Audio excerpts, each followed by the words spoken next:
Today, the smart money is in Bitcoin. Uh, Bitcoin's about a $500 billion network. How big can it get? Well, 500 trillion, 1,000x bigger in today's dollars. Currently, American business executive and entrepreneur Michael Saylor thinks that the eventual rise in Bitcoin's price will be so exponential that just one Bitcoin will someday be worth tens of millions of dollars, providing a nice return for both current investors and those who will join much later. Saylor claims that the numerous positive characteristics of Bitcoin, particularly the power of its underpinning network, provides sufficient confidence that the most popular cryptocurrency would eventually grow to be a $500 trillion asset class, which would represent a 1,000% growth over the current market capitalization of Bitcoin. Saylor outlines one of the most significant and frequent concerns that consumers have before purchasing Bitcoin in a recent interview. Is it too late to buy Bitcoin in 2023? A question that is frequently asked. Given that Bitcoin has been around for 14 years and that many early investors made millions of dollars by investing in Bitcoin and other crypto assets early, this is a question that many potential investors have, which is understandable given that it is a common one. Saylor provides a thought-provoking analogy to address this point by contrasting purchasing property in New York City a century or two ago with investing in Bitcoin now or even a few years from now. According to Saylor, more than a century after being established by Dutch immigrants in the vicinity of 1624, New York was already the greatest city in North America by the year 1776. Anyone looking to purchase real estate in New York in 1776 would have likely felt behind the times and resented those who were fortunate enough to have a jump on the competition. Nevertheless, for hundreds of years after that, individuals have kept making investments in the city and earning excellent returns. Saylor believes that the same thing will occur with Bitcoin. He predicts that millions of people will purchase the cryptocurrency when each coin is selling for $100,000, or even $1 million, and that investors at all levels will profit in multiple folds. Some people purchased Bitcoin when each coin was under $100, others when it was worth $10,000. Saylor claims that Bitcoin is at the center of the cyberspace that all of the world's 8 billion people will eventually inhabit, in some capacity.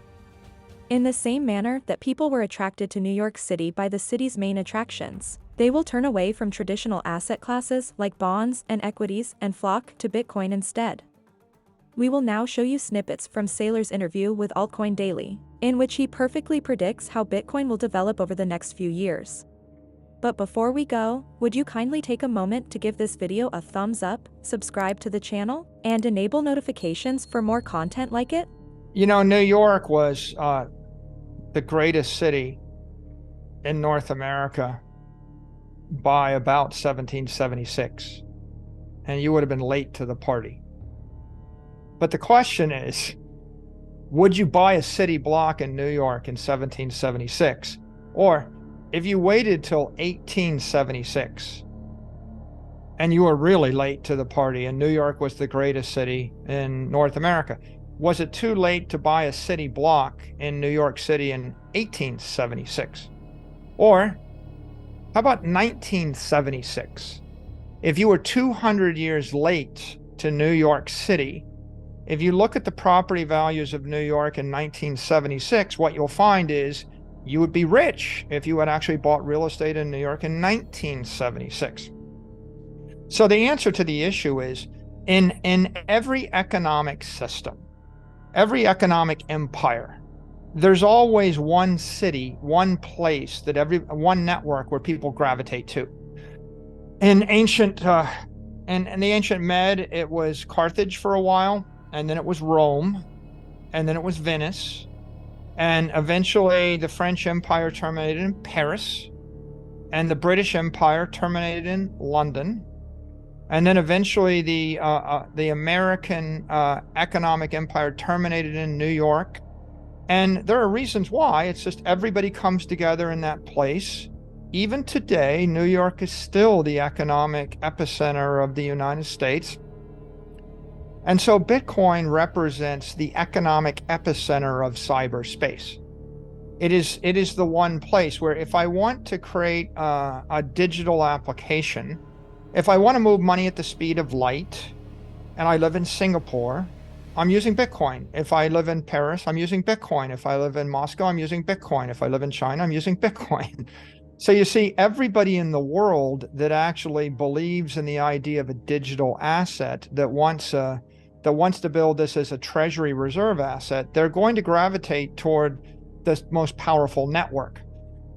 Why? Because everybody else is gravitating there. Why do people go to New York? Because the smart money is in New York. I could go to New York 20 years ago. I could take 10 meetings. I could raise $1 billion in 2 days. So why would you be so stupid as to go to New York? Well, because that's where the money is. The money is in New York. So I went. And what did I bring with me? I brought my brain power and I built my business there. And so I then reinforced that network effect.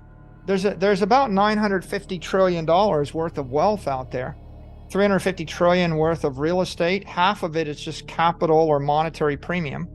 $300 trillion worth of bonds. Half of it is just a monetary premium. 100 trillion worth of equity. Half of it is a monetary premium. 11, 12 trillion worth of gold. 80% of it is a monetary premium. So as the world gets smarter, people are going to sell those things because they don't make good money. Gold is awful money, right? It's just awful money. If you store your money in gold, you're losing half of your wealth every 35 years. So why would you do that, right?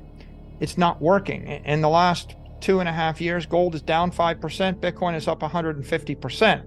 The only people that are buying or holding gold are people that aren't paying attention, right? The smart money is clearly running away from it. And in time, people will dump their gold. And when they dump their gold, Bitcoin will jump by a factor of 10. Saylor offers himself as an example during the conversation.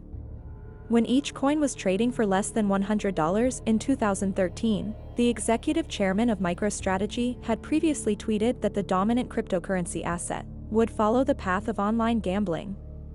Later, when Bitcoin had proven to be a sound investment and had passed the test of corporate executives, each coin was worth about $10,000. Saylor claims that because he knew there was still so much money to be earned from purchasing and keeping Bitcoin, he didn't stop to think about people who had made investments earlier. Here are additional snippets from the interview. The answer to the question of why you should buy a Bitcoin is a Bitcoin represents one block in cyber New York, which has got 21 million blocks for all of eternity. And in the year 2500, people are going to be moving to cyber New York, right? I mean, New York was founded a long time ago, right?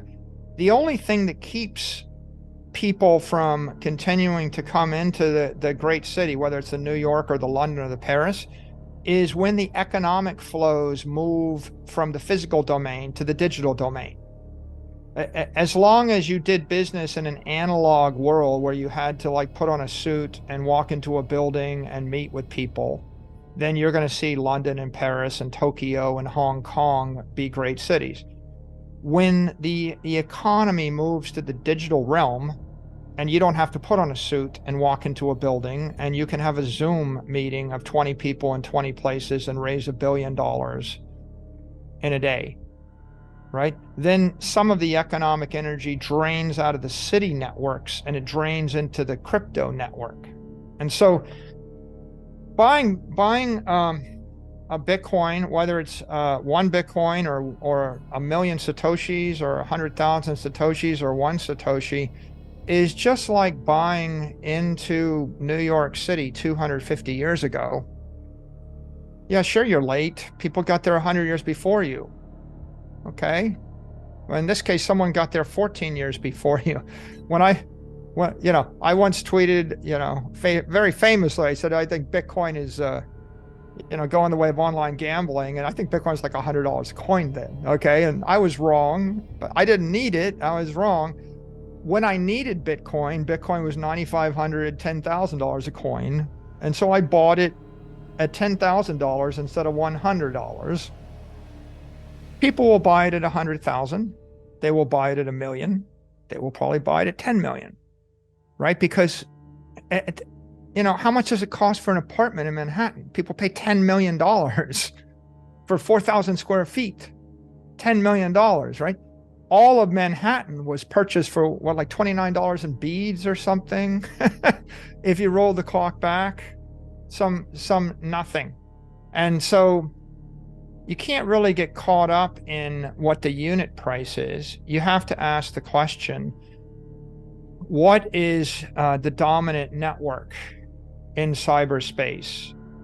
And Bitcoin is the dominant network. And the reason it's the dominant network is a bunch of things. One, all the smart money arrived there, right? If all the smart people that wanted a decentralized, non-sovereign store of value crypto network, if they all showed up, looked at 10,000 choices and picked this one and put all their money on it, right? That's like all the smart people, they showed up in America and they picked New York. Bitcoin is backed by 400 exahash of digital energy, and 400 exahash of digital energy makes it the most powerful computer network in the world. And so if I'm going to put $1 billion on it, I would want the indestructible, nation-state resistant, fault-tolerant, most powerful computer network in the world. I wouldn't want the second most powerful network. And I wouldn't want a network 100 times less powerful. I want a network where you would need every computer in the world to slow it down 10%, and you would need all the electricity in the world to slow it down 10%. And that's what Bitcoin represents because of the way it's engineered. It represents an indestructible, unstoppable, most powerful computer network. And so anybody is looking to, if you're looking right now, you shouldn't look at it as, well, I wanted to buy something cheap and wait for it to go up 100x, so I better buy something that's a penny stock. It's not a matter of the cost to buy the thing. It's a question of how secure is the network you're buying into. What do you think of Michael Saylor's comparison of Bitcoin to New York City and his long-term forecasts for the top digital asset? Please share your thoughts and views in the space provided below. Make sure you set on post alerts for more videos and subscribe to the channel if you liked this one. Thank you for watching.